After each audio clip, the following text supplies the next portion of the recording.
Bonjour à tous, bonjour à toutes, très heureux de vous retrouver, les amis de Boulogne, les amis de Berck, amis de Calais, amis de Dunkerque, Saint-Paul, très heureux de vous retrouver ce matin sur la chaîne Métanoïa, les ministères et les églises de la Côte d'Opale. On croit vraiment que ce matin, pour ce culte de Pentecôte, nous allons vivre un temps extraordinaire, exceptionnel. Vous savez que la Pentecôte, ce n'est pas juste une date anniversaire pour nous chrétiens, mais c'est vraiment quelque chose d'important. Nous croyons que nous pouvons recevoir encore aujourd'hui quelque chose de la part de Dieu, le Saint-Esprit de Dieu. Jésus avait dit, vous recevrez une puissance, le Saint-Esprit survenant sur vous, et vous deviendrez mes témoins. Je crois que c'est une parole qui est encore d'actualité, alors que tu sois dans ta cuisine, dans ton salon, que tu puisses regarder sur un écran ordinateur ou sur ta télévision.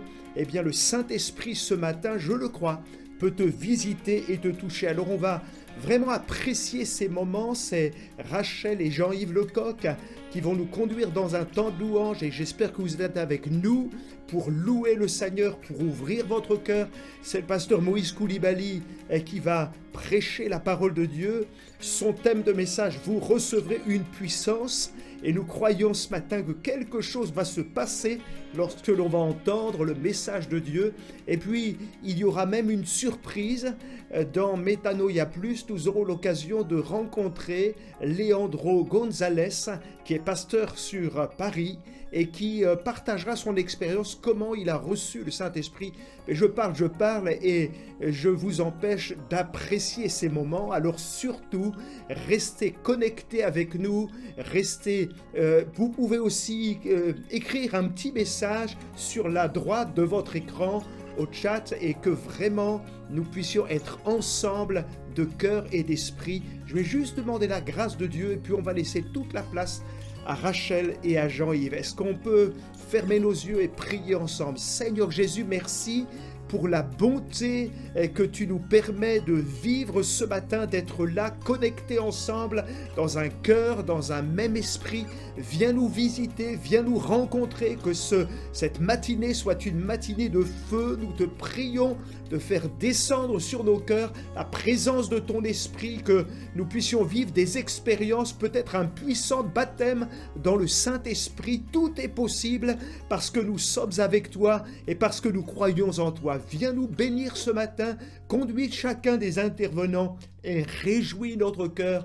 Père, je t'ai prié dans le nom de Jésus. Amen. Jean-Yves et Rachel, à vous, que Dieu vous bénisse. Bonjour à tous, on est encore heureux de se retrouver pour ce culte, pour célébrer le Seigneur avec nos chants. Et là où vous êtes, eh bien, on va chanter ensemble, chacun peut-être à notre maison. Certains sont en famille, certains sont seuls, mais on est ensemble pour célébrer le Seigneur. Le premier chant s'appelle Hosanna, un chant s'élève, on va élever un chant pour le Seigneur. Il est le roi, le sauveur.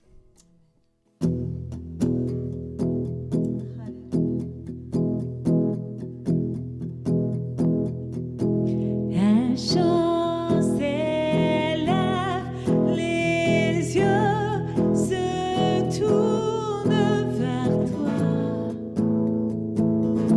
se tournent vers toi. L'espoir renaît, les cœurs soupirent après toi, oui après toi. En te voyant, nous retrouvons la force de vie. Quand nous sommes en ta présence, nos craintes fuient, elles s'enfuient. Hosanna, Hosanna, tu es le roi, le sauveur, à toi la gloire et l'honneur. Hosanna, Hosanna, nous t'accueillons parmi nous, sois le bienvenu, ô Jésus.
t'accueillons parmi nous.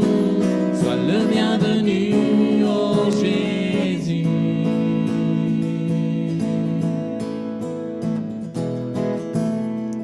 Alléluia, Jésus. Nous t'accueillons, Seigneur.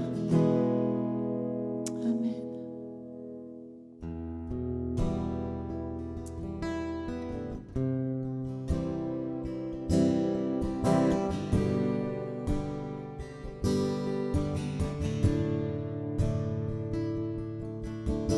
Tu as été immolé et tu nous as rachetés pour Dieu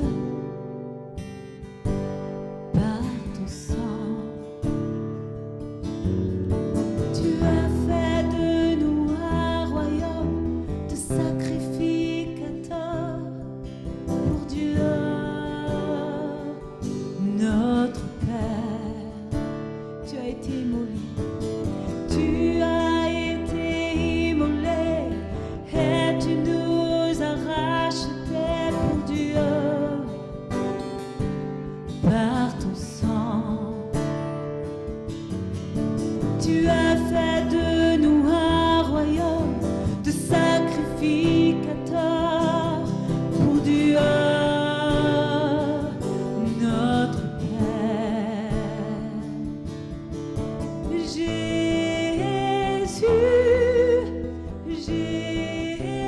Jésus, Jésus, tu es digne. Jésus,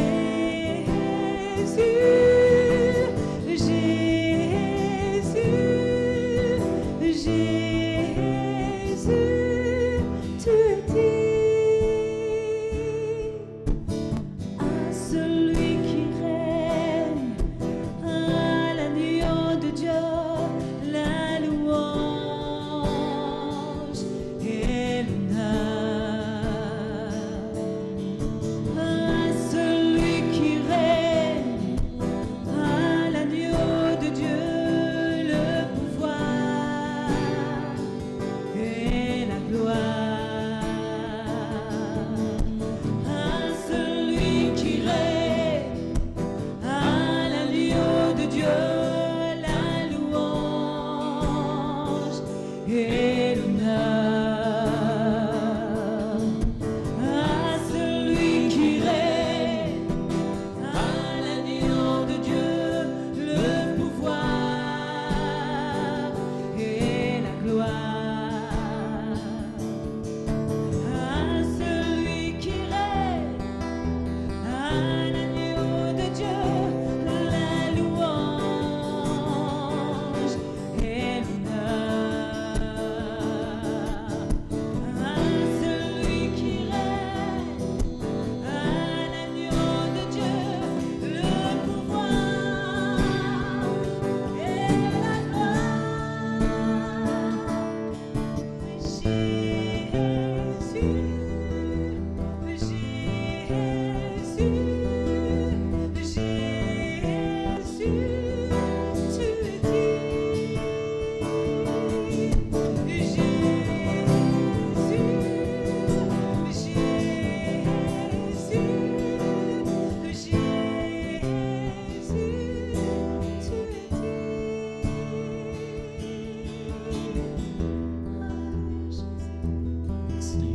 Tu es digne, Seigneur. Tu es digne de recevoir la louange, la gloire, Seigneur. Tu es celui qui règne, Seigneur Jésus. On t'élève. À toi le règne et la puissance, Seigneur. À toi l'honneur, la louange, la gloire, Seigneur.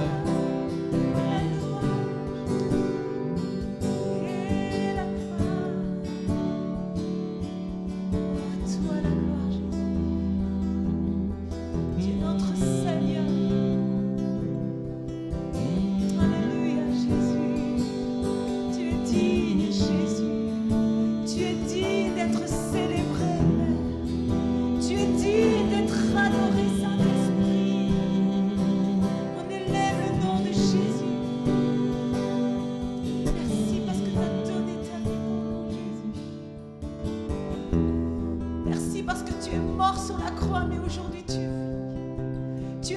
ressuscité, tu es digne d'être élevé. Alléluia, Saint-Esprit. Alléluia, Jésus. Saint-Esprit.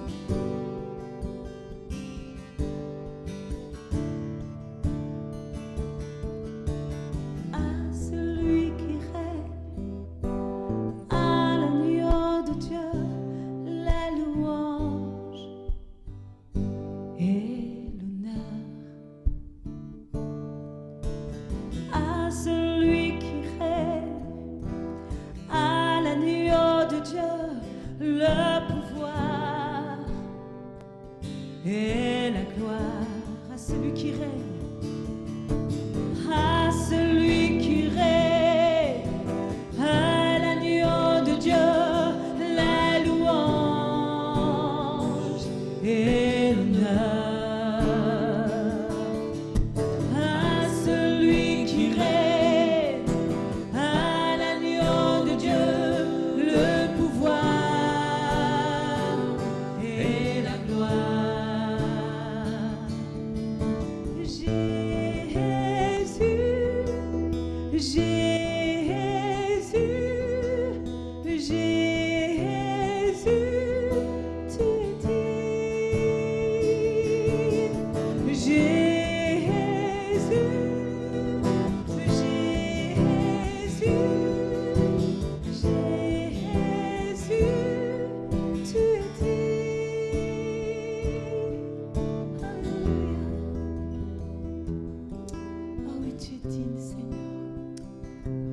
Apportons la louange, la gloire au Seigneur avec nos mots, avec nos cœurs, avec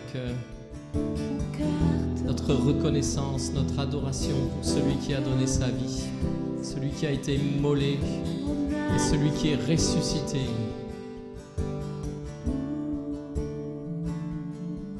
Jésus, tu es digne.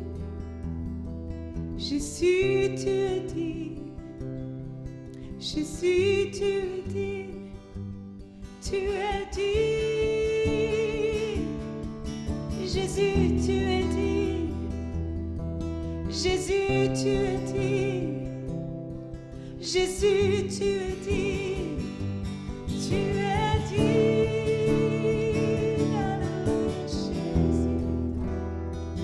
Ah oui, merci. Amen. Merci Seigneur.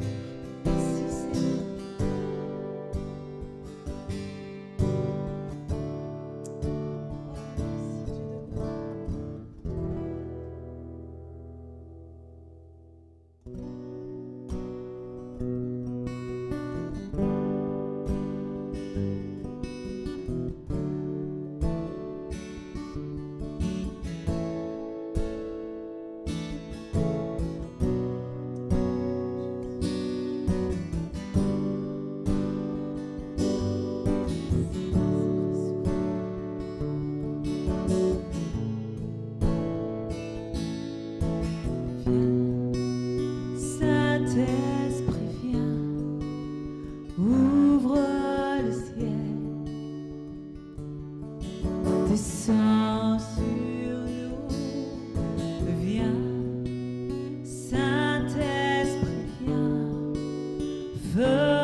guérison pour notre génération.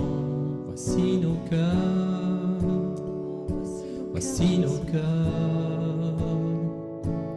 dans l'onction de ton esprit, dans l'amour qui m'envahit. Je n'ai plus peur, je n'ai plus peur. Une pluie de guérison pour notre génération. Voici nos cœurs, voici nos cœurs, dans l'onction de ton esprit, dans l'amour qui m'envahit. Je n'ai plus peur, je n'ai plus peur.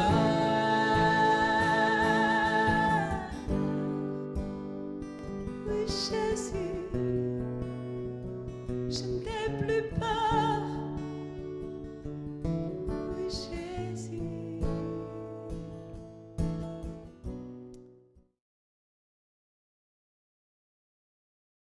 Bonjour chers amis, bonjour chers frères et sœurs. Très heureux de vous retrouver ce matin, en ce dimanche de Pentecôte, pour pouvoir partager avec vous la parole de Dieu. C'est vraiment une joie de pouvoir le faire et nous bénissons le Seigneur qui nous donne cette occasion, cette opportunité d'être ensemble en ligne pour pouvoir suivre ce moment. Nous bénissons Dieu pour ce qui a précédé les chants, l'adoration, la célébration du Seigneur. Et nous croyons que Dieu continue encore d'agir au travers de ce temps-là. Et c'est pourquoi je veux vraiment que nous puissions disposer nos cœurs, que nous puissions disposer notre esprit à recevoir cette parole de Dieu. Et nous prions vraiment que nos cœurs soient tout ouverts afin que l'Esprit de Dieu puisse encore être déversé puissamment dans nos vies. Bien-aimés, dans cette situation de pandémie dans laquelle nous nous trouvons, nous croyons que Dieu a travaillé nos cœurs, il a labouré nos cœurs, il a touché notre âme et nous nous sommes rendus compte de combien nous avons besoin de lui, combien nous n'étions rien sans lui et combien nous avons soif de vivre des choses nouvelles avec le Seigneur. Tous sont unanimes, bien-aimés, pour dire que cette pandémie nous a aidés à nous rendre compte d'où nous sommes tombés et de réaliser où nous en sommes aujourd'hui du point de vue de la foi et de la vie de l'esprit. Oh, je ne veux même pas parler des situations qui se sont produites durant ce temps de confinement. Je ne veux même pas parler de la difficulté que nos autorités ont rencontrée pour pouvoir faire face à cette situation compliquée et inédite. Mais une chose est certaine, bien-aimés, c'est que plus jamais, nous souhaitons vivre comme avant. Plus jamais, nous aspirons à reproduire les mêmes schémas, à moins que nous soyons totalement insensés, mais je ne le crois pas. Je crois que nous avons connu quelque chose de fort dans notre foi, dans notre situation et dans notre relation avec Dieu. Mais la question qui se pose à nous, bien-aimés, c'est de savoir, avec cette soif, avec cette faim nouvelle de Dieu, comment allons-nous entrer dans cette nouvelle dimension de vie spirituelle? Comment allons-nous vivre notre vie tout simplement, la vie tout court? Vous savez, dans la parole de Dieu, un homme de Dieu a écrit ceci. Il s'agit de Luc, qui a écrit à Théophile dans le livre des Actes, au chapitre 1, il dit ceci. « J'ai parlé dans mon premier livre de tout ce que Jésus a commencé de faire et d'enseigner dès le commencement, jusqu'au jour où il fut enlevé au ciel après avoir donné ses ordres par le Saint-Esprit aux apôtres qu'il avait choisis. Après qu'il eut souffert, il leur apparut vivant et leur en donna plusieurs preuves, se montrant à eux pendant 40 jours et parlant des choses qui concernent le royaume de Dieu. Comme il se trouvait avec eux, il leur recommanda de ne pas s'éloigner de Jérusalem, mais d'attendre ce que le Père avait promis. Ce que je vous ai annoncé, leur dit-il. Car Jean a baptisé d'eau, mais vous, dans peu de jours, vous serez baptisés du Saint-Esprit. Verset 6. Alors les apôtres réunis lui demandèrent, « Seigneur, est-ce en ce temps que tu rétabliras le royaume d'Israël ?» Il leur répondit, « Ce n'est pas à vous de connaître les temps ou les moments que le Père a fixés de sa propre autorité. Mais vous, vous recevrez une puissance, le Saint-Esprit survenant sur vous, et vous serez mes témoins à Jérusalem, dans toute la Judée, dans la Samarie et jusqu'aux extrémités de la terre. » Après avoir dit cela, il fut élevé pendant qu'ils le regardaient, et une nuée le déroba à leurs yeux. Et comme ils avaient les regards fixés vers le ciel pendant qu'ils s'en allaient, voici 2 hommes vêtus de blanc leur apparurent et dirent, « Hommes galiléens, pourquoi vous arrêtez-vous à regarder au ciel? Ce Jésus qui a été enlevé du ciel du milieu de vous viendra de la même manière que vous l'avez vu allant au ciel. » Amen. Amen. Oh, bien-aimés, il y a dans ce passage quelque chose de fort sur lequel le Seigneur a interpellé mon cœur. Et je voudrais partager cela avec vous, ces quelques pensées. Bien-aimés, nous avons soif de vivre quelque chose d'autre que ce que nous avons connu avec Dieu jusqu'à présent. Nous avons connu que notre vie sans lui ne vaut pas la peine d'être vécue. Et Dieu nous rappelle ce matin qu'il y a une promesse qu'il a faite à l'Église, une promesse qu'il a faite à chaque croyant. Et cette promesse, bien-aimés, c'est que la puissance du Saint-Esprit nous serait donnée. Alléluia. Elle nous serait donnée. Mais bien aimés, il y a des conditions. Et quand nous lisons, nous regardons à ce texte, nous voyons que l'une des premières choses, c'est que nous devons déconfiner notre vision de l'œuvre de Dieu. Il est écrit au verset 6 que, alors que Jésus parle aux disciples, de ce que dans peu de jours, ils vont recevoir la promesse merveilleuse du Père en ce qui concerne le don du Saint-Esprit, ces derniers, eux, se préoccupent du rétablissement du royaume d'Israël. Oh! Combien de fois ne sommes-nous pas passés à côté des choses que Dieu voulait nous offrir, nous donner, parce que notre vision était tellement centrée sur d'autres choses, sur des préoccupations terrestres, plutôt que sur la manifestation de la vie et de la gloire de Dieu dans notre situation. Combien de fois ne sommes-nous pas passés à côté de la grâce et de la bénédiction que Dieu voulait nous offrir parce que notre intelligence et notre vision de l'œuvre de Dieu étaient confinées dans notre propre vision de ce que Dieu devrait faire. Alors le Seigneur va répondre à cette interrogation des apôtres en leur disant ceci. Ce n'est pas à vous de connaître les temps ou les moments que le Père a fixé de sa propre autorité. C'est comme pour dire, bien-aimés, il y a des choses qui sont de la sphère de Dieu. Il y a des choses qui appartiennent à la souveraineté de Dieu, qui appartiennent à la décision souveraine du Père et qui ne nous concernent pas, qui ne sont pas destinés à ce que nous puissions nous préoccuper de ces choses-là, mais qui sont destinés à ce que Dieu lui-même, autant marqué par sa volonté parfaite, puisse les manifester. Oh, pendant ce confinement, combien de choses n'avons-nous pas entendues? Combien de critiques ne sont-elles pas sorties en direction de nos gouvernants? Comme si cette situation, ils l'avaient vécue plusieurs fois et qu'ils étaient capables de répondre de manière parfaite. Bien-aimés, tous les gouvernements de la terre ont été renversés par cette situation dans tous les schémas qu'ils avaient prévus. Ça a été l'étonnement général, ça a été la surprise générale.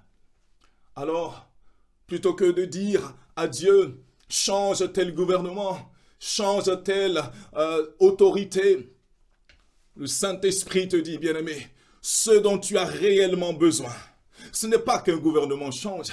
Ce dont tu as réellement besoin, ce n'est pas qu'une gouvernance nouvelle soit établie, mais ce dont tu as réellement besoin, c'est de la puissance du Saint-Esprit qui vient dans ta vie afin de changer ta vision confinée de l'œuvre de Dieu pour que tu puisses réaliser qu'il n'y a pas que toi, qu'il n'y a pas que ton problème politique, qu'il n'y a pas que ta situation, ta préoccupation politique, mais il y a le royaume de Dieu. Alléluia. alléluia, qui a besoin d'être libéré au travers d'une vie qui se remet entre les mains de Dieu, au centre du plan de Dieu.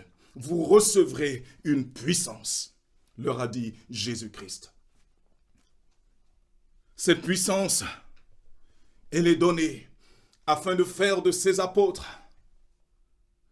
non pas des leaders dans le domaine de la politique, non pas des personnes qui vont tenir des discours sages et intelligents sur comment sortir de l'oppression de Rome qu'ils traversaient, qu'ils vivaient à cette époque. Mais la puissance du Saint-Esprit leur serait donnée afin qu'ils soient témoins de Jésus-Christ dans toute la Samarie, dans la Judée, à Jérusalem et jusqu'aux extrémités de la terre. Voici la promesse du Père à laquelle ils devaient s'attacher. Et ce matin, il y a un rappel de Dieu. Il y a un rappel de Dieu pour toi, bien-aimé. Il y a un rappel de Dieu pour toi, Église. Tu es appelé à marcher dans la puissance du Saint-Esprit. Oh, bien-aimé, je veux te dire ce matin, je veux t'annoncer ce matin que les temps de déconfinement sont des temps propices pour que tu puisses rechercher le revêtement de la puissance de l'Esprit, parce que tu ne peux pas rentrer dans ce monde à nouveau dépourvu de la puissance de Dieu. Tu ne peux pas rentrer à nouveau dans cette vie dépourvue de la force de Dieu, du pouvoir de Dieu, de la puissance de Dieu qui va te propulser dans les plans de Dieu pour ta vie et pour son royaume. Il faut que tu déconfines ta vision de l'œuvre de Dieu, mon frère, ma sœur. Et même toi, peut-être prédicateur qui m'entends ce matin, change. Change. Laisse le Saint-Esprit te déconfiner spirituellement. Laisse le Saint-Esprit toucher ta vie. Laisse le Saint-Esprit embraser ton cœur à nouveau. Oh, tu peux peut-être dire, mais j'ai tellement peu de puissance. Mais viens à la source. Viens au Seigneur. Viens devant Dieu. Et la puissance du Saint-Esprit que Dieu a promise sera ton partage. Et tu pourras recevoir cette puissance et marcher avec Dieu d'une manière que tu n'as jamais connue auparavant. La promesse, elle dit ceci: vous recevrez une puissance et vous serez mes témoins. Bien-aimés, on reçoit pour être. On reçoit pour être. Une puissance que Dieu nous donne par le Saint-Esprit, pour que nous puissions porter un témoignage. Vous savez, un témoin est une personne qui certifie ou qui peut certifier ce qu'elle a vu ou entendu. Un témoin est une personne qui, par ses paroles, ses actes, son existence même, rend témoignage de Christ ressuscité. Alléluia. Et l'Église est appelée à être témoin. Il dit, vous recevrez et vous serez. Vous recevrez la puissance du Saint-Esprit et vous serez les témoins de Jésus-Christ. L'Église est appelée à recevoir cette puissance de l'Esprit Saint afin d'asseoir un témoignage puissant de son Christ, du Christ ressuscité. Alléluia. Bien-aimés, nous recevons pour être. La puissance du Saint-Esprit, elle nous est donnée non pas pour que nous puissions nous promouvoir nous-mêmes. Il ne s'agit pas d'une promotion personnelle. Il ne s'agit pas d'aspirer à la puissance du Saint-Esprit pour que l'on parle de moi, pour que l'on parle de mes réalisations, pour que l'on dise combien je suis grand, beau, belle, etc. Mais la puissance du Saint-Esprit, elle nous est donnée afin que la révélation qui concerne le royaume de Dieu soit annoncée, qu'elle soit prêchée avec puissance, avec des signes, avec des miracles, avec des vies transformées. Alléluia. C'est cela la raison pour laquelle le Père a fait cette promesse. Lorsque nous regardons à l'apôtre Pierre, nous sommes émerveillés de la dimension de vie, de cette vie de l'esprit dans laquelle il est entré. Nous savons tous, parfois nous regardons même Pierre avec quelque mépris en disant « Oh, ce Pierre, il n'a pas su Il n'a pas su tenir sa langue, il n'a pas su se comporter. Mais bien aimé, quand tu n'es pas revêtu de la puissance de l'esprit, tu peux te faire beaucoup de films au sujet de tes capacités, au sujet de ce que tu es capable de réaliser. Et lorsque tu es confronté à la situation, tu ressens combien tu es miséreux, combien tu es faible, combien tu es indigent, combien tu as besoin réellement de cette puissance de Dieu qui change la vie, qui transforme et qui te propulse dans une assurance que jamais tu n'as connue auparavant. Pierre, oui, s'était caché face à l'interpellation de cette servante. Il a dit ne pas connaître son maître. Il l'a dit à 3 reprises. Oh, alors que lorsque Jésus lui annonçait que cela allait arriver, il disait, oh, je suis prêt, Seigneur, ne dis pas de telles choses, je suis prêt à mourir avec toi. Ton pied, mon pied, Jésus. Toi et moi, on meurt ensemble. Mais quand l'épreuve a surgi, quand il s'est retrouvé face à la situation que Jésus avait décrite, il a perdu tous ses moyens. Il a perdu toute son assurance. Mais regardez Pierre, quelque temps plus tard, dans cette chambre haute, dans le livre des Actes, alors qu'ils expérimentent la puissance du Saint-Esprit. La Bible nous dit que c'est le jour de la Pentecôte. Dieu choisit de visiter ses serviteurs et ses servantes, de visiter ses enfants de la manière incroyable. Il décide ce jour-là d'accomplir la prophétie annoncée par le prophète Joël au chapitre 2 à partir du verset 28.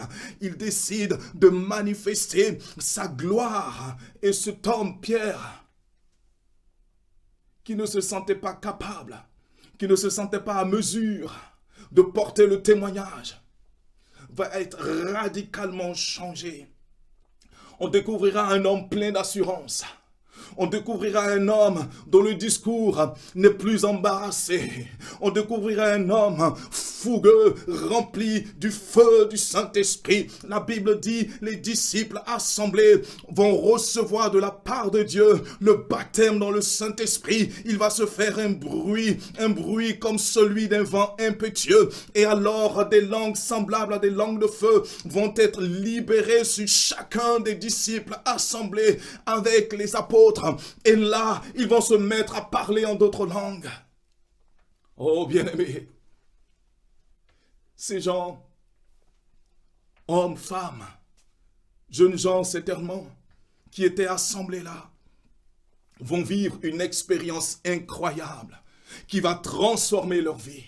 Et il fera des flammes de feu.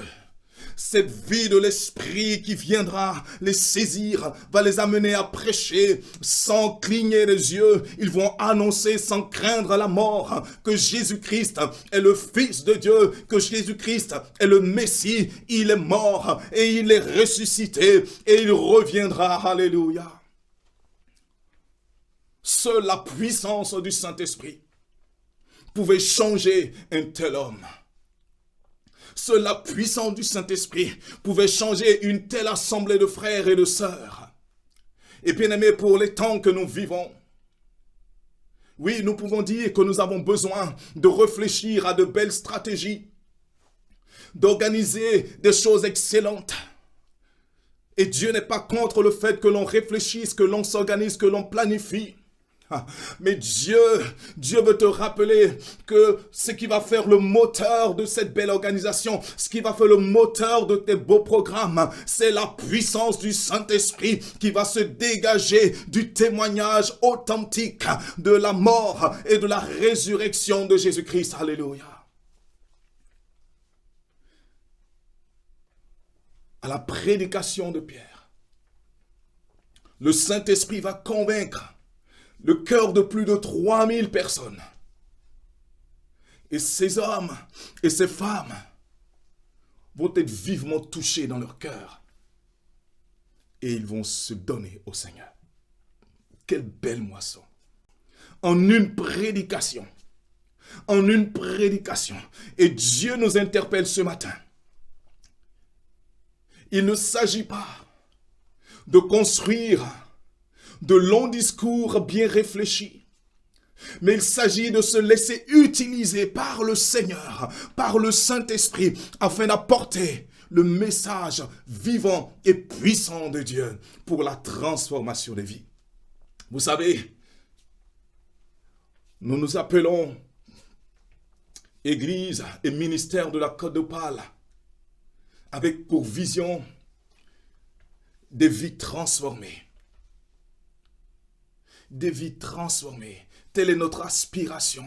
Que les vies soient transformées par la parole de Dieu, par l'Esprit du Seigneur. La Bible nous parle dans le livre du prophète Ézéchiel d'une vallée, d'une vision que le prophète a eue. Et dans cette vision, le Seigneur va lui montrer toute une vallée remplie d'ossements totalement secs. Et je voudrais vous inviter à regarder cette courte vidéo. Et je reviendrai à vous pour la suite. La main de l'Éternel fut sur moi, et son esprit me transporta dans une grande vallée remplie d'ossements. Il me fit passer auprès d'eux, et voici, ils étaient très nombreux et complètement secs. Il me dit, « Fils de l'homme, ces eaux peuvent-ils revivre ?» Je répondis, « Seigneur Dieu, tu le sais. » Il me dit, « Prophétise sur ces eaux, et dis-leur, ossements desséchés, écoutez la parole de l'Éternel. Voici, je vais faire entrer en vous un souffle de vie, et vous vivrez, et vous saurez que je suis l'Éternel. » Je prophétisais selon l'ordre que j'avais reçu. Pendant que je parlais, il y eut un bruit, et voici, il se fit un mouvement, et les os s'approchèrent les uns des autres. Des nerfs et de la chair se formèrent sur eux, et de la peau les recouvrit. Et l'esprit entra en eux, ils reprirent vie, et ils se tinrent sur leurs pieds. C'était une armée nombreuse, très nombreuse. Waouh! C'est fort comme image. Et vous savez quoi? C'était l'image d'un peuple qui se posait des questions sur son avenir, qui se sentait comme abandonné, comme délaissé, comme n'ayant plus d'avenir. Mais ce qui est frappant dans cette vision, c'est que Dieu demande au prophète de parler et d'inviter l'Esprit de Dieu à souffler sur ces ossements. Bien-aimé, tu as besoin du souffle de Dieu. J'ai besoin du souffle de Dieu. Ce souffle qui vient changer ma vie, qui vient me sortir de ma sécheresse spirituelle, qui vient irriguer ma vie à nouveau. J'ai besoin de ce souffle qui me fait passer de la mort à la vie. Et tu as besoin d'aspirer à cela. En tout cas, si cela est le désir de ton cœur, tu peux le faire.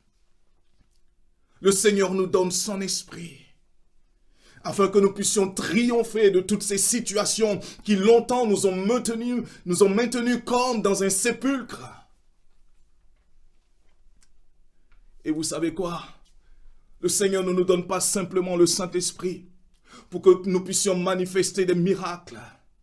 Mais il veut par son Saint-Esprit, par la puissance du Saint-Esprit qui agit constamment en nous, produire en nous une transformation profonde de vie qui nous donne de la sagesse et de l'intelligence et qui nous permet de laisser un témoignage marquant de fidélité, d'intégrité et de foi. Et je voudrais terminer, bien-aimés, avec le passage de Luc chapitre 10, à partir du verset 17. Il s'agit de Jésus qui va envoyer en mission 70 de ses disciples. Et alors qu'ils vont pour annoncer le royaume de Dieu, avec l'autorité, le pouvoir de guérir les malades, ils reviennent rendre compte au Maître de ce qu'ils ont vécu, de ce qu'ils ont expérimenté sur le terrain. Il est dit, les 70 revinrent avec joie. Alléluia. Ils sont revenus avec joie. Parce qu'ils ont vu que le pouvoir, la puissance que le Seigneur leur avait donnée a fonctionné, elle a opéré. Alors il revient et dit, Seigneur, les démons même nous sont soumis en ton nom.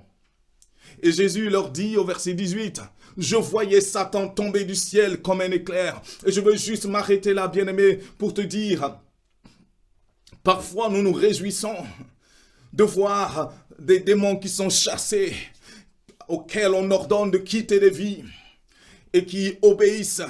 Et cela réjouit notre cœur. Mais Jésus dit, oh, alors que toi tu vois des démons, moi j'ai vu le chef, j'ai vu Satan lui-même qui est tombé, qui a fait une chute vertigineuse.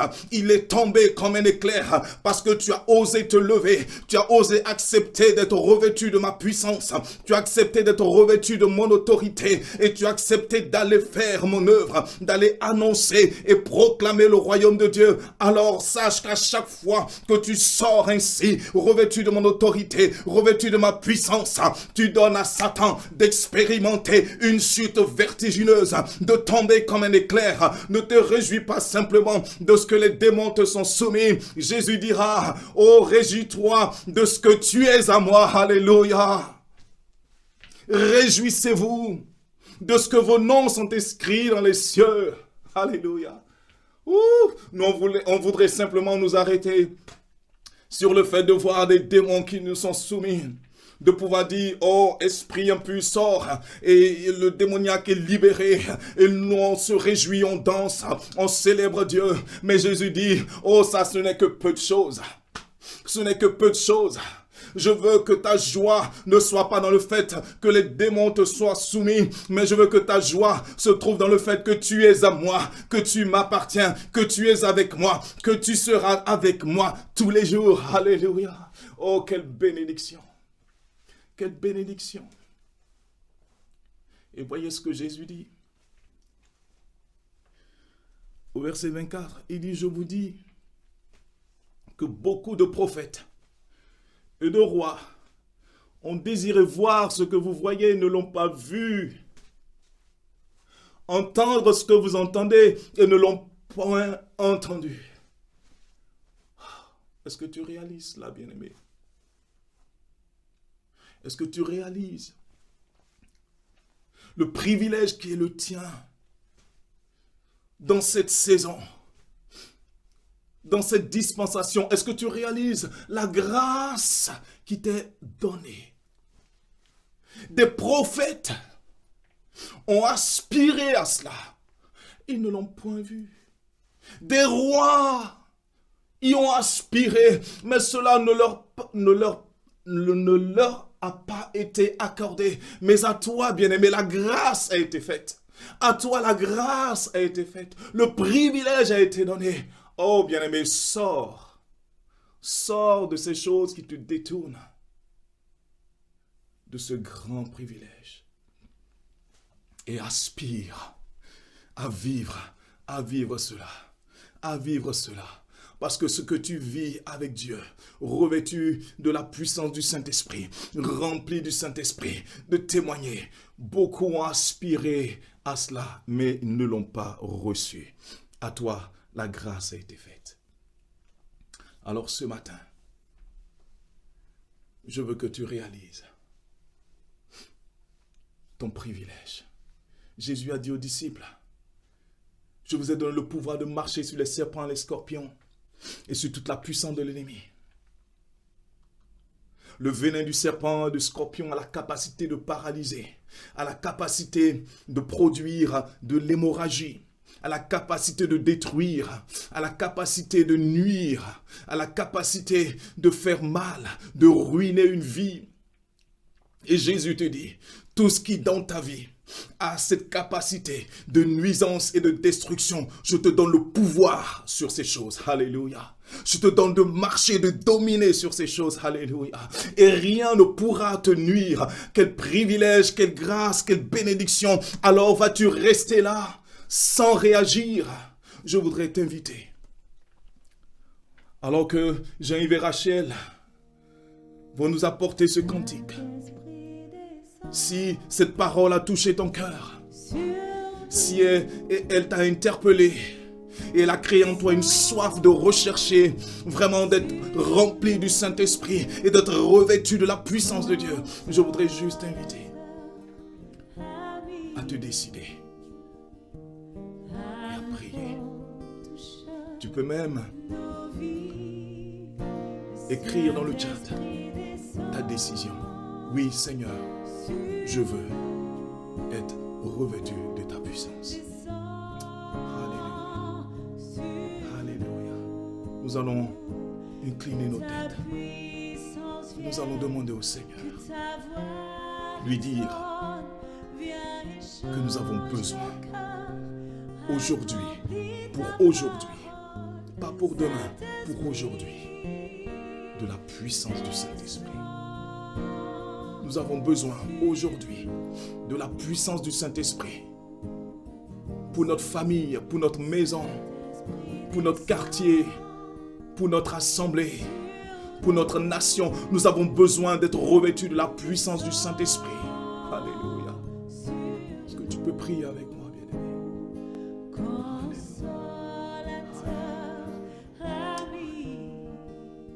Merci, Seigneur.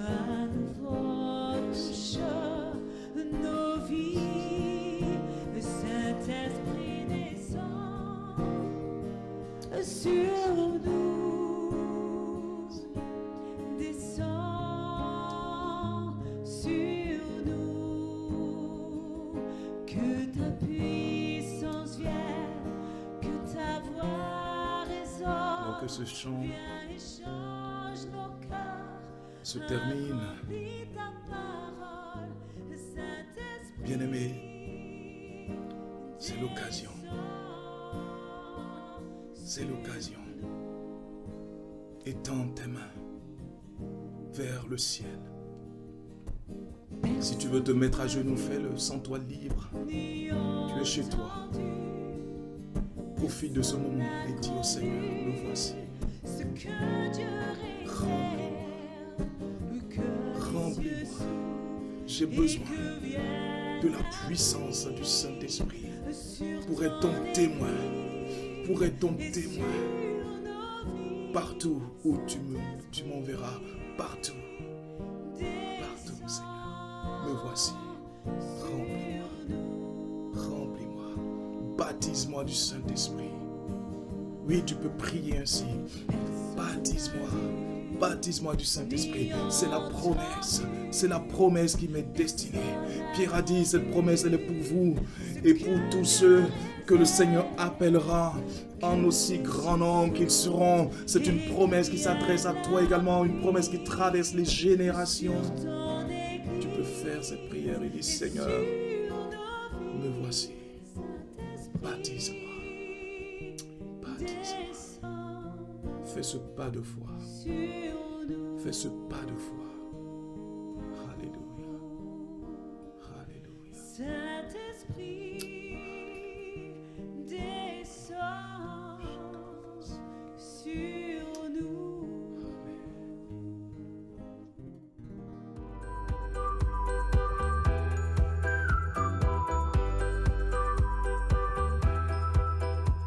Merci Moïse pour le bon message. C'était vraiment intéressant le partage de ce matin. Merci au Seigneur qui ne cesse de nous parler à son peuple et c'est fort réjouissant. Ouais, c'est sûr. Alors, tu sais, j'ai invité un ami commun qui s'appelle Leandro Gonzalez. Tu te souviens de Leandro? Oui, tout à fait. Alors, Leandro, en réalité, a vécu une expérience particulière quand on était ensemble dans l'église de Clamart. Est-ce que tu te souviens? Oui.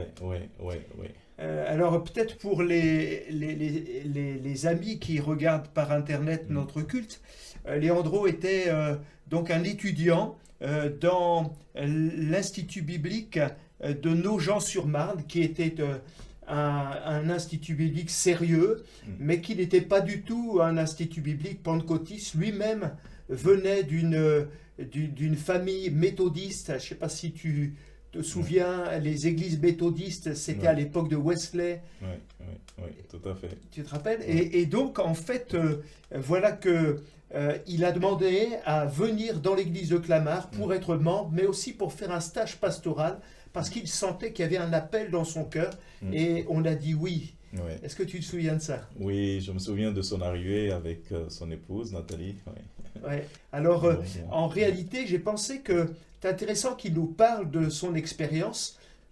Donc, je te propose que on puisse l'écouter. Je lui ai envoyé Très bien. quelques questions. Et puis, une fois qu'il aura répondu aux questions que je lui ai posées, eh bien, on va conclure avec son témoignage qui est vraiment intéressant. Tu es prêt, Moïse? Super. Alors, voilà, on va écouter Léandro.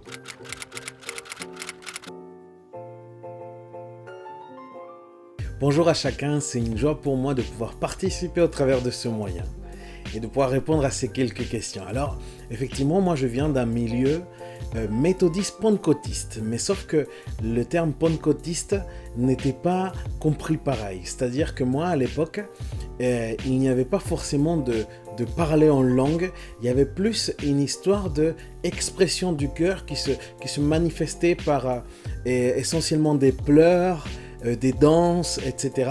Mais il n'y avait pas forcément une notion de don de l'esprit ou de don spirituel. Il y avait effectivement des prophéties, mais ce n'était pas quelque chose de courant. Donc, avant ça, j'avais un peu d'appréhension par rapport surtout au parler en langue. C'était presque devenu quelque chose de bizarre pour moi. Mais une fois que je me suis intéressé vraiment à l'écriture, je me suis rendu compte qu'il y avait une aisance biblique là que je ne vivais pas et que de là où je venais, ça ne se vivait pas.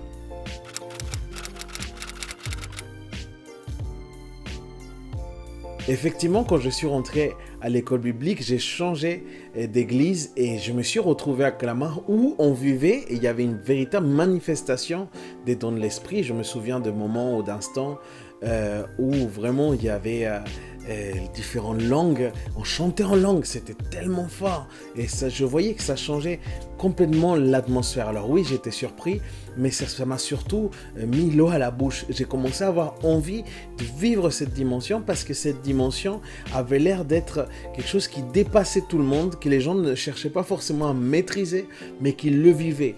Et dans ça, il y avait un défi de foi qui, moi, m'intéressait en tout cas.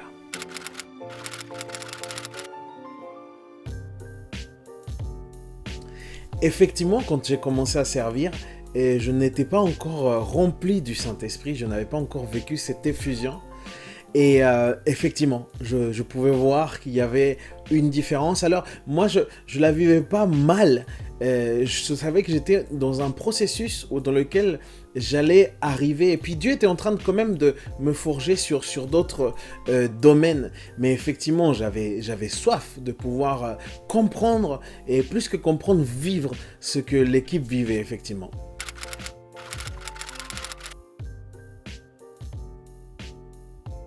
Alors, comme je vous le disais, moi j'avais soif de pouvoir vivre le baptême du Saint-Esprit, de pouvoir vivre cette effusion. Or, alors que moi je priais pendant des mois, je me rappelle me mettre à part, vraiment avoir fait des jeûnes pour ça.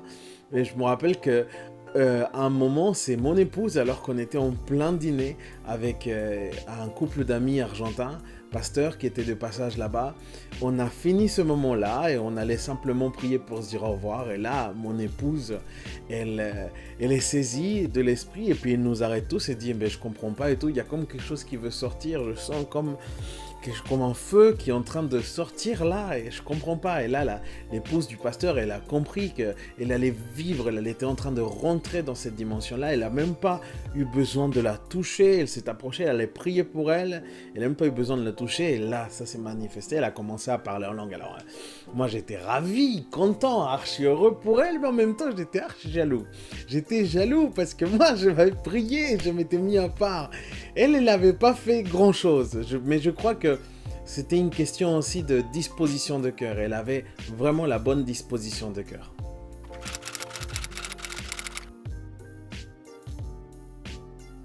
En voyant que mon épouse avait vécu cela, et je me suis remis surtout en question sur le pourquoi je voulais vivre ça. Est-ce que c'était pour un petit peu faire comme tout le monde ou c'était vraiment une dimension sur laquelle je voulais m'approfondir avec Dieu finalement. Et c'est ça qui a été un peu le déclencheur. En fait, du coup, après, je me suis un petit peu détaché de cette pression de vouloir parler en langue absolument.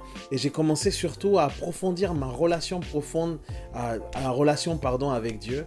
Et j'ai commencé à servir, je servais. Et donc c'est là finalement où j'ai vécu moi quelque chose de fort. C'est-à-dire que alors que je servais, j'étais en train d'interpréter Jerry Vaughan, que vous connaissez si bien là-bas. Jerry, à un moment, quand il a fini avec tout le monde, moi j'étais là en train de me mettre derrière les gens parce que parfois les gens étaient saisis de l'esprit. Et à la fin, qu'il ait servi avec tout le monde, etc., il y a Samuel qui était avec lui. Et il lui dit, Jerry, tu devrais prier aussi pour Leandro. Et il est venu vers moi. Et en fait, Jerry est venu, il a prié pour moi. Et c'était très étonnant parce qu'il n'a pas prié une longue prière. Mais il a eu des mots très précis, il était vraiment inspiré. Il m'a expliqué que c'était vraiment quelque chose qui se vivait dans la foi.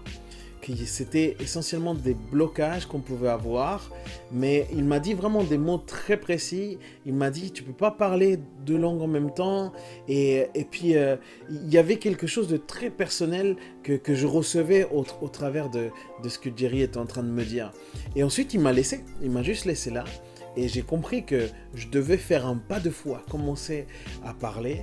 Et en fait, alors que lui, il partait et que j'avais l'impression que voilà, il s'était presque rien passé, j'ai fait ce pas-là. Et là, ça a été fort, quoi. Ça a été très fort. Pour vous dire, j'ai tellement parlé en langue que j'en ai eu mal à la mâchoire, voilà. C'était un moment extraordinaire, saisi, complètement saturé du Saint-Esprit. C'était quelque chose de phénoménal.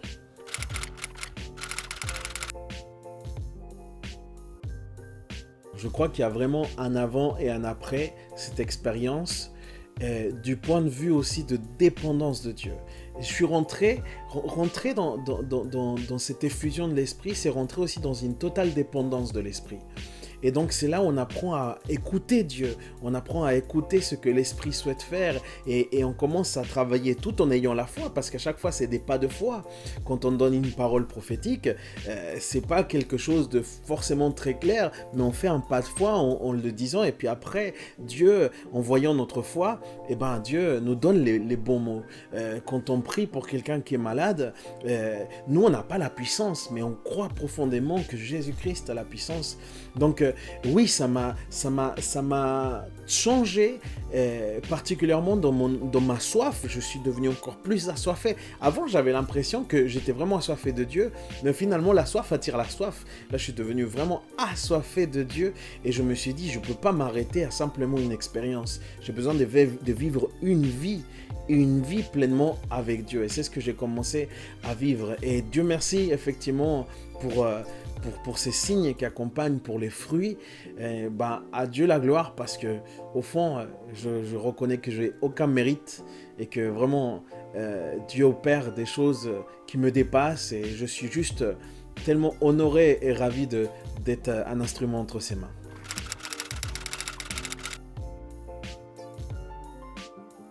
La première des choses, c'est que Dieu voit vraiment la sincérité du cœur. Chercher à vivre les fusions de l'esprit ne doit pas être un objectif pour faire partie d'un moule. À un moment, j'ai voulu faire partie d'un groupe, intégrer ça, et j'avais l'impression que ça passait par là. Sauf que je me suis rendu compte que les fusions de l'esprit, la dynamique qui nous ramène le fait d'être rempli de l'esprit, c'est déjà une promesse de Dieu. C'est une promesse de Dieu qui est pour tous les chrétiens, pour absolument toutes les personnes qui croient en Jésus. C'est pas quelque chose qui est réservé à une élite. Par contre, je dois l'admettre aussi, ça ne fait pas de nous de meilleures personnes. C'est pas ça qui fait de nous de meilleures personnes. On a le caractère à se développer et malheureusement, je sais qu'il y en a qui parlent en langue et qui n'ont pas forcément un caractère qui est en harmonie avec ça. Et je crois que par contre, le baptême du Saint-Esprit, ça nous fait être à l'écoute de Dieu. Donc, être plus sensible à comment Dieu veut diriger nos vies, à comment Dieu veut corriger toutes les choses qui sont mauvaises en nous. Du coup, je crois que c'est un équipement que Dieu nous donne par sa grâce, et je crois qu'on en a besoin actuellement. Les églises ont besoin de personnes qui soient remplies du Saint-Esprit. La société a besoin de personnes qui soient remplies du Saint-Esprit, parce qu'une personne remplie du Saint-Esprit, elle parle avec le discernement, elle parle avec de la sagesse, il agit avec puissance, et la Bible dit que le monde attend la manifestation des enfants de Dieu. Je t'encourage, fais le pas, crois et Dieu fera avec toi. Merci encore pour ce temps d'interview. Je vous embrasse tous et j'espère vous voir très très vite. Ah, c'était vraiment intéressant de l'entendre. Hein. Oui, très édifiant de voir comment est-ce que Dieu peut susciter dans notre cœur la soif d'aspirer vraiment au baptême dans le Saint-Esprit et au revêtement de la puissance de l'Esprit de Dieu. Et là, je me souviens et je vois une nette différence réellement dans la vie de Leandro. Exactement, Moïse. Mais moi aussi. Et en fait, le Leandro que j'ai connu, quand il est arrivé à Clamart, tout timide, et puis il n'y a pas longtemps, j'étais invité dans une église, c'était lui qui prêchait, et je l'ai entendu prêcher, il y avait un feu, mais il n'y avait pas simplement un feu, il y avait des signes, des miracles, des choses qui se faisaient par son ministère. Et je me suis dit, Seigneur, c'est quand même incroyable. Le baptême du Saint-Esprit, c'est vraiment une réalité, la puissance de Dieu qui vient sur toi. Est-ce que pour conclure, tu peux justement, par rapport à nos amis qui nous regardent, nous dire un petit peu qu'est-ce que c'est que le baptême du Saint-Esprit, cette puissance, le parler en langue? Est-ce qu'on est obligé de parler en langue pour dire « je suis baptisé du Saint-Esprit » Est-ce que tu peux juste nous préciser ces choses et puis on va conclure avec cela? Alors si on revient au texte que nous avons lu dans Actes chapitre 1, on voit que Jésus rappelle aux disciples que c'est une promesse que le Père a faite et que cette promesse-là, on doit l'attendre. En d'autres termes, on doit aspirer à recevoir cette promesse, à la vivre. Donc effectivement, tout croyant devrait aspirer justement à cette dimension de vie avec Dieu, parce que la promesse, elle est pour chacun d'entre nous. Et le texte biblique nous le montre dans le livre des Actes au chapitre 2, que lorsque le Saint-Esprit est descendu sur les disciples, il leur a été donné la capacité de s'exprimer en d'autres langues. Et donc, cela marque donc le fait que le baptême dans le Saint-Esprit a pour signe initial justement le fait que l'on parle en d'autres langues. Mais alors dis-moi Moïse, est-ce que ce sont des langues qu'ils apprennent, par exemple Leandro, qui faisait partie de l'Institut biblique et il n'avait pas appris à parler en langue? Est-ce que c'est une langue académique que tu apprends ou qu'est-ce que c'est que ce fameux parler en langue? Alors c'est totalement autre chose. Ce n'est pas une langue que l'on va apprendre. On ne va pas suivre des cours pour cela, mais c'est quelque chose que Dieu nous donne. C'est une langue que Dieu nous donne. Certains commentateurs disent que c'est la langue des anges. Et la Bible nous enseigne même que c'est un langage spirituel qui nous permet de converser de manière directe avec Dieu. Et donc voilà, c'est pas quelque chose qu'il faut aller chercher chez le voisin ou dans un cours de langue. Non, il faut prier le Seigneur, il faut aspirer à cela, il faut ouvrir son cœur. Et c'est Dieu qui nous baptise du Saint-Esprit et qui va nous donner donc la capacité de nous exprimer en d'autres langues. Mais est-ce que c'est le plus important de parler en langue ou est-ce que c'est justement cette action de Dieu au travers de ta vie qui va faire vraiment la différence? Alors c'est très juste de ne pas s'arrêter au fait que l'on parle en langue, parce que ce n'est pas l'objectif de Dieu. L'objectif de Dieu, c'est que nous soyons des témoins au travers du baptême dans le Saint-Esprit et du revêtement de puissance que le Seigneur nous donne, parce que justement, cette puissance et cette plénitude de l'Esprit, nous recevons cela aussi pour fortifier notre relation avec Dieu, pour être transformés, comme les Écritures le disent, de gloire en gloire à l'image de Jésus-Christ. Donc il y a une vie spirituelle transformée qui prend place. Et la Bible parle de l'Esprit de Dieu qui agit en nous constamment. Donc, ce n'est pas quelque chose de statique. Et il ne faudrait pas qu'on s'arrête au fait que, voilà, oui, j'ai prié le Seigneur, il m'a rempli du Saint-Esprit, je parle en langue, et puis voilà, la vie est belle, je croise les doigts, je prends mon cocktail. Non, non, non, non, non, non, non. Il y a une mission qui accompagne cela, et il faut y aller, et c'est dans la mesure où on y va que Dieu se manifeste encore et que les signes deviennent de plus en plus évidents. Et ça me rappelle l'Église quand elle a prié suite au fait que Pierre et Jean avaient été interdits d'annoncer Jésus-Christ. L'Église a dit, oh Père, regarde les menaces et donne à tes serviteurs d'annoncer ta parole avec une pleine assurance.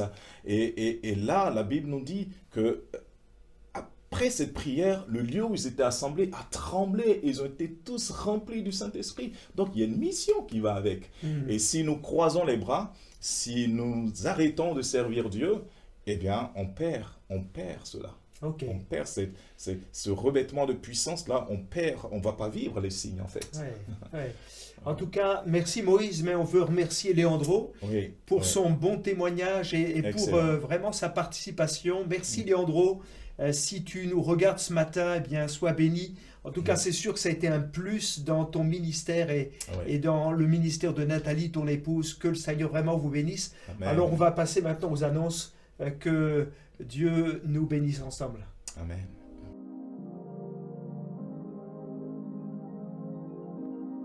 Hey, j'espère que vous avez apprécié. C'était vraiment super, les chants, le message du pasteur Moïse, c'était excellent et vraiment ce fut un bon moment. Alors, si vous avez des témoignages à partager, si vous avez vécu quelque chose de fort ce matin ou même dans les jours précédents, eh bien, n'hésitez pas à partager, à dire ce que vous avez vécu. Vous pouvez nous écrire sur notre adresse mail si quelqu'un a été visité, si quelqu'un a été guéri, si quelqu'un, comme l'autre jour, a écrit « Je suis revenu à Dieu et j'ai décidé de donner ma vie au Seigneur ». Écrivez-nous-le, ça nous permettra vraiment de nous réjouir avec vous. En tout cas, merci à toute l'équipe technique qui a participé ce matin à ce culte. Merci en particulier à Coralie Roger pour tout ce qu'elle fait. Et on veut vraiment se réjouir ensemble pour ce temps et ces moments ensemble. Alors peut-être dans les annonces, juste vous dire que le décret est tombé, est apparu au journal officiel, la réouverture physique de nos lieux de culte, vous le savez, et cela a plusieurs conditions. Quoi qu'il en soit, les émissions Métanoïa vont continuer et nous voulons vraiment vous encourager à venir et à profiter de ces moments. En tout cas, si vous êtes impatient de nous retrouver physiquement dans nos murs, eh bien sachez que nous travaillons pour un prochain retour dans nos locaux, que ce soit à Calais, que ce soit à Berck, que ce soit sur Boulogne ou sur Dunkerque, et nous croyons vraiment que nous allons vraiment vivre à nouveau. Alors bien sûr, il y aura des règles sanitaires très strictes, mais priez pour cela, que vraiment Dieu puisse nous encourager et nous bénir, et que nous puissions vraiment retrouver vraiment des bons moments dans nos locaux. En tout cas, restez connectés avec nous et que Dieu vous bénisse. Je voudrais vous dire un bon dimanche de Pentecôte et que la grâce de Dieu soit sur vous. Soyez bénis mes amis.